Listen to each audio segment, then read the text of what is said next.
दोस्तों आज का ये वीडियो बड़ा ही इंटरेस्टिंग होने वाला है।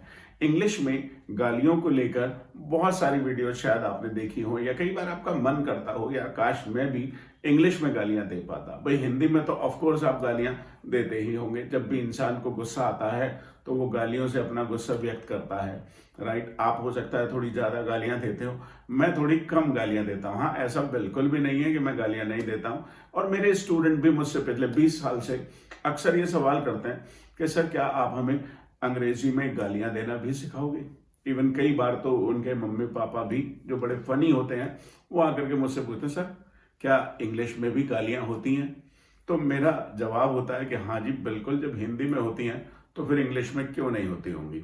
और आप भी इन्हें देना सीखना ही चाहते होगे। अच्छा, मैं कह रहा हूँ आप नहीं भी यूज करेंगे फिर भी आपको मालूम होना चाहिए कि इंग्लिश में किन वर्ड्स को हम गालियों के तौर पर यूज करते हैं। तो बने रहिए इस वीडियो में एंड तक और सीख लीजिए कि इंग्लिश में वो कौन से वर्ड्स हैं जो गालियों के तौर पर यूज करते हैं। Hey, my name is Abhishek, an English language trainer training the people for spoken English and developing their lives and personality through spoken English classes.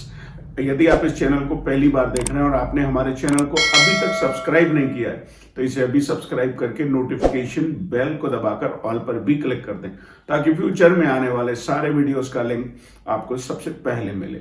चलिए शुरू करते हैं। दोस्तों सबसे पहले तो ये समझना पड़ेगा कि गालियों के लिए इंग्लिश में वर्ड क्या है। अक्सर एक कंफ्यूजन आपको हो सकता है। जैसे गाली देना, उसे लोग हिंदी में भाई ट्रांसलेट करते हैं तो वो कहते हैं अब्यूज। तो अब्यूज का मतलब गाली देना होता ही नहीं। किसी चीज को सही से इस्तेमाल करना, उसका उपयोग करना, उसे यूज कहते हैं और उसका दुरुपयोग करना उसे हम अब्यूज कहते हैं। लेकिन चूंकि हम इंडिया में रहते हैं और बचपन से हमने अपने सिलेबसेस में अब्यूज का मतलब गाली देना ही सीखा है, तो अब हम जब किसी से सवाल पूछते हैं भाई do you abuse, yes I abuse या फिर आई डोंट अब्यूज, मैं इसका एक बड़ा ही कॉमन रिप्लाई सिखाता हूं कि भाई I try not to abuse, कोशिश करता हूं कि गाली ना दूं, but sometimes I can't help it. आप भी कोशिश करते होंगे गालियां ना दूं, राइट, लेकिन कभी कभी मुंह से निकल जाती है। हाँ, लेकिन आपने कुछ लोग ऐसे भी देखे होंगे जो बात बात में गालियां देते हैं। They abuse while talking, right. Even the boys use a lot of abuses. Boys तो बहुत, यदि मेल फ्रीक्वेंसी देखी जाए तो मेल की फ्रीक्वेंसी गालियां देने की थोड़ी ज्यादा होती है। हाँ, राइट, इनको इंग्लिश में हम कहते हैं swear words, SWEAR, swear words. Swear words का मतलब है कि वो वर्ड्स जो आमतौर पे हमें यूज नहीं करने चाहिए। लेकिन यदि आप इंग्लिश मूवीज देखेंगे, इंग्लिश वेब सीरीज देखेंगे या फिर आप कभी नेटफ्लिक्स पर कोई वेब सीरीज या फिर कोई एक सीरियल देखेंगे तो फिर आपको ये सारे के सारे वर्ड्स बड़े कॉमनली देखने को मिलेंगे। इन्हें हम इंग्लिश में कहेंगे swear words. So do you use swear words? I try not to use swear words, but sometimes I have to use swear words.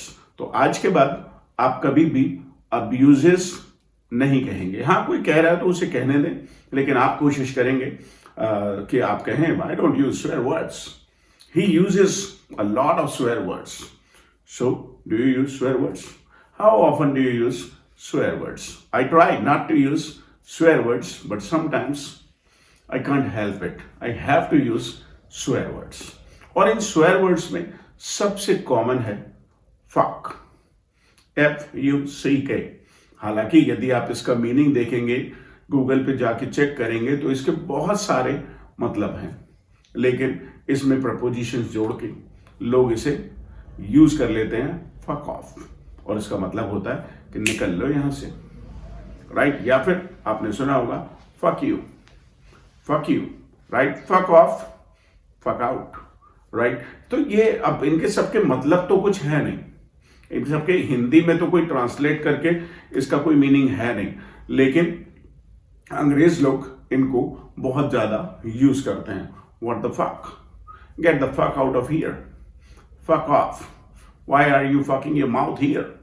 Right? तो इंग्लिश में इन सारे वर्ड्स का बहुत ज्यादा यूजेस होता है। और जो खासकर यंग बॉयज एंड गर्ल्स हैं वो जब एग्रेसिव हो जाते हैं तो फिर वो इन सारे वर्ड्स को यूज करते हैं, राइट। फक से ही बन जाता है fucking, you are fucking pervert, you are fucking bastard.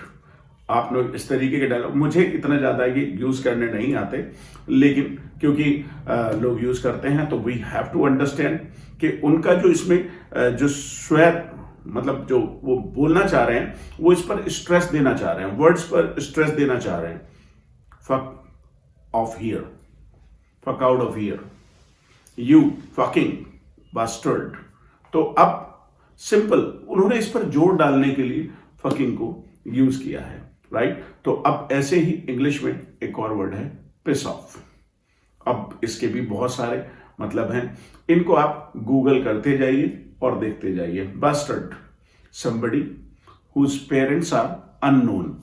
Hindi में हम उसे क्या कहते हैं भाई, मुझे तो आई फील एम्बेरेस्ड, मुझे तो शर्मिंदगी का एहसास होता है कि यदि मैं इनके हिंदी मीनिंग बताऊं तो, right. But the person whose parents are unknown, जिनके पेरेंट्स का पता ही नहीं है, उसे हम आमतौर पे बास्टर्ड कह देते हैं, या फिर हम कहते हैं बगर ऑफ, बगर ऑफ, बगर अराउंड।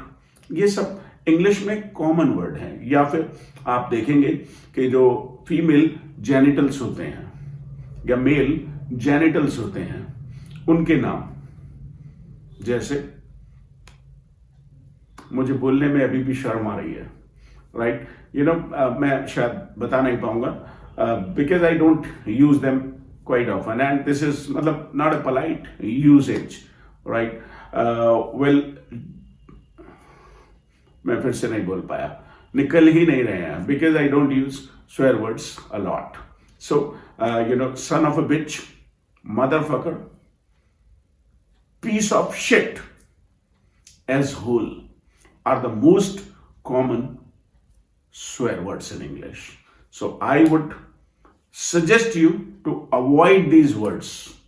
इनको अवॉइड करना चाहिए। यदि आप इनके बारे में डिटेल में जानना चाहते हैं, of course you can Google them, आप उन्हें गूगल करके पढ़िए। But these are swear words, जिन्हें हम हिंदी में गालियां कह देते हैं, इंग्लिश में उन्हें कहते हैं swear words. So do not use swear words. Swear words are often offensive. वो खतरनाक हो सकते हैं। People may take your conversation otherwise. लोग आपको otherwise कह सकते हैं। So avoid using swear words in English. मिलते हैं आपसे फिर एक नई वीडियो के साथ। Thank you.